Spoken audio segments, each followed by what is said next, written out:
বন্ধুগণ, আল্লাহর নবী বলছেন, সহিহ হাদিসের বর্ণনায় আল্লাহর নবী বলছেন, খবরদার তোমরা স্ত্রীকে মুখমণ্ডলে আঘাত করিও না।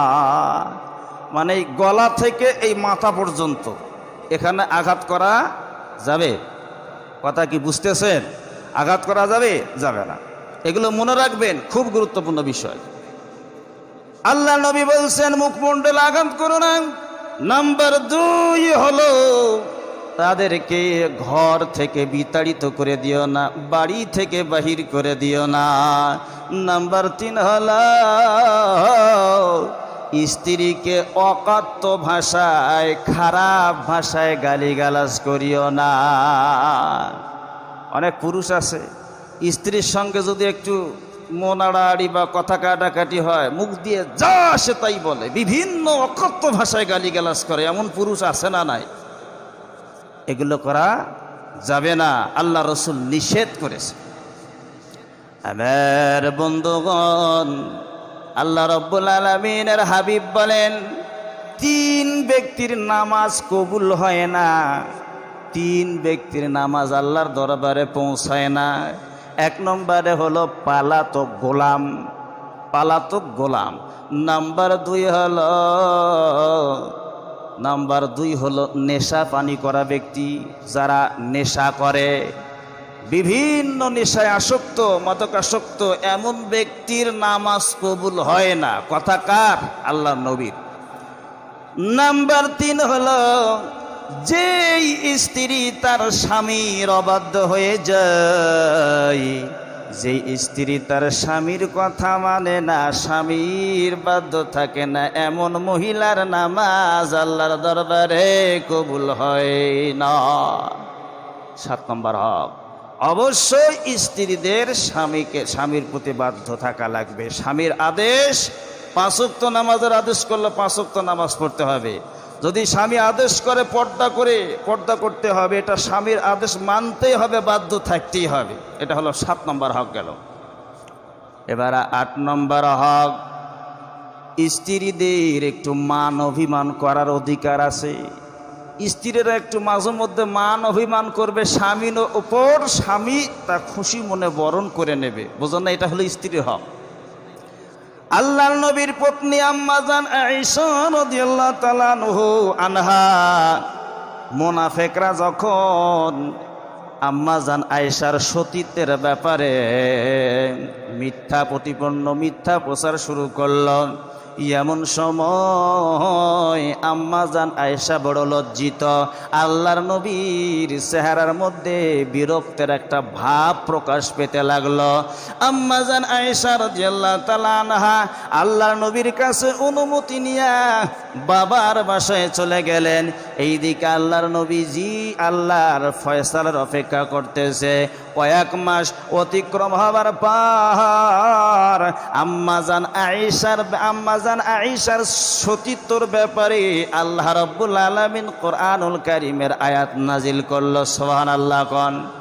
এই আয়াত নিয়া দয়ার নবী, মায়ের নবী আম্মা জান আয়েশার বাবার বাসায়, শ্বশুর বাসায় যাইয়া আম্মা জান আয়েশাকে ডাক দিয়ে বলে, আয়েশা রে, তুমি মুহাম্মাদের শুকরিয়া করো, তোমার সতীত্বের ব্যাপারে আল্লাহ রাব্বুল আলামিন কোরআনুল কারীমের আয়াত নাজিল করেছে। সুবহানাল্লাহ কোন। তখন আম্মা জান আয়েশা বড় অভিমান করিয়া ডাক দিয়ে বলে, কেন আমি রাসূল সাল্লাল্লাহু আলাইহি ওয়াসাল্লামের প্রশংসা করব? কেন আমি মুহাম্মাদের প্রশংসা করব? আমি তো প্রশংসা করব সেই আল্লাহর, যে আল্লাহ আমার সতীত্বর ব্যাপারে কোরআনুল কারীমের আয়াত নাজিল করেছে। এখানে কিন্তু কথাটা আম্মা জান আয়েশা রাদিয়াল্লাহু তাআলা আনহা অভিমান করে বলেছে যে কেন আমি মুহাম্মাদের প্রশংসা করব, আমি আল্লাহর প্রশংসা করব। আল্লাহর নবী এই অভিমানটারে খুশি মনে বরণ করে নিয়েছে। সুবহানাল্লাহ কোন। এটা কিন্তু হাদিস বলতেছি। বাইরে আমার আম্মা জান আয়েশা রাদিয়াল্লাহু তাআলা আনহাকে আল্লাহ রাব্বুল আলামিন এত অল্প বয়সে এত গভীর ইলম দান করেছিলেন। যে আম্মাজান আয়েশা রাদিয়াল্লাহু তাআলা আনহা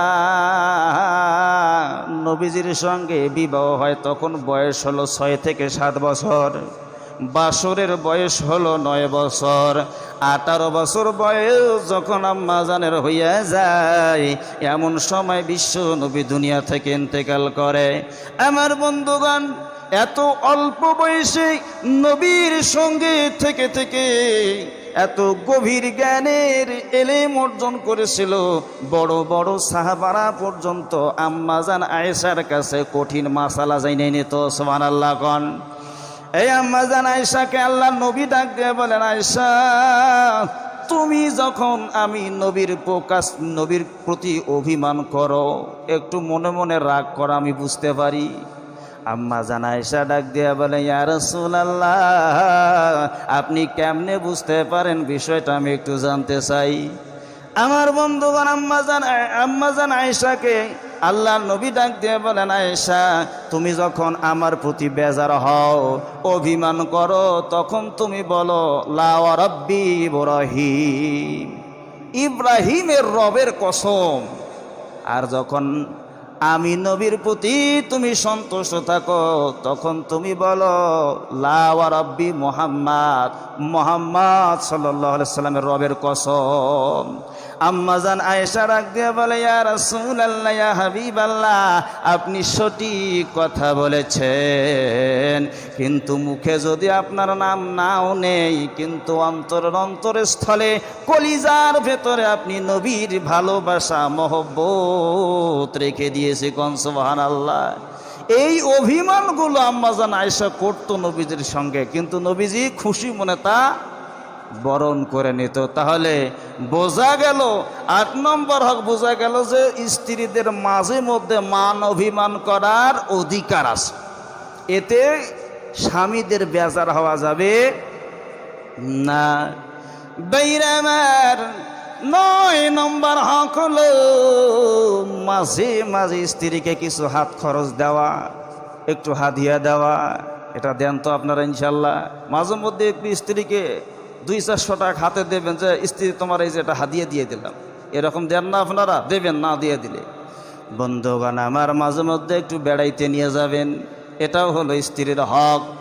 স্ত্রীকে মাঝে মাঝে একটু ঘুরতে নিয়ে যাওয়া, তবে বেপর্দা কইরা, সোনো পাউডার মাখাইয়া, ওঠ পালিশ ঠোঁট পালিশ মাখাইয়া অন্য পর পুরুষের সামনে প্রদর্শন করা যাবে না।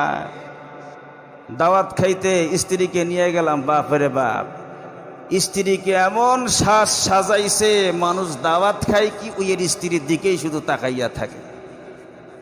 আল্লাহ নবীও দাওয়াত খাইতে স্ত্রীকে নিয়ে গেছেন, হাদিস শোনেন।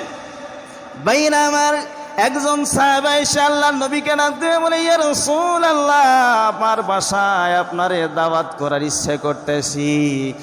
আল্লাহর নবী ডাক দিয়ে বলেন, সাহাবারে রে, আমার দাওয়াতের সঙ্গে কি আমার স্ত্রী আয়েশার দাওয়াত আছে? সাহাবা বললেন, হুজুর শুধু আপনাকে দাওয়াত দেওয়ার ইচ্ছে পোষণ করেছি। আল্লাহ নবী বললেন, তোমার দাওয়াত আমি গ্রহণ করতে পারলাম না। লোকটা কিছুক্ষণ পর আবার এসে ডাক দিয়ে বললেন, ইয়া রাসূলুল্লাহ আমার বাসায় আপনারে দাওয়াত দেওয়ার ইচ্ছে করতেছে, আপনি দাওয়াত কবুল করেন। আল্লাহ নবী ডাক দিয়ে বলেন, সাহাবা আমার সঙ্গে কি আমার স্ত্রীরও দাওয়াত আছে? লোকটা বললেন, ইয়া রাসূলুল্লাহ শুধু আপনাকে দাওয়াত দেওয়ার ইচ্ছে করেছি। আল্লাহ নবী বললেন, তোমার দাওয়াত আমি গ্রহণ করতে পারলাম না। তৃতীয়বার আবার কিছুক্ষণ পর লোকটি এসে সাহাবা ডেকে বলতেছেন, ইয়া রাসূলুল্লাহ আমার বাসায় আপনার দাওয়াত, আপনি দাওয়াত কবুল করেন।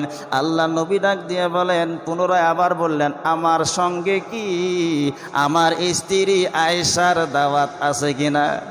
এবার সাহাবা বললেন, ইয়া রাসূলুল্লাহ হ্যাঁ, আপনার সঙ্গে আপনার স্ত্রী আমাদের আম্মাজান আয়েশা রাদিয়াল্লাহু আনহার দাওয়াত রয়েছে। সুবহানাল্লাহ কোন। তখন আল্লাহ নবী দাওয়াত কবুল করলেন। সুবহানাল্লাহ আকবার কোন। তাহলে এই হাদিস দ্বারা প্রমাণ হয় স্ত্রীকে মাঝে মধ্যে একটু ঘুরতে নিয়ে যাওয়া, স্ত্রীকে দাওয়াত খেতে সঙ্গে করে নিয়ে যাওয়া, এটা হলো স্ত্রীর হক। তবে ঘুরতে নিয়ে যান আর দাওয়াত খাইতে নিয়ে যান, যেখানে নিয়ে যান পর্দা সহিত নিয়ে যাবেন।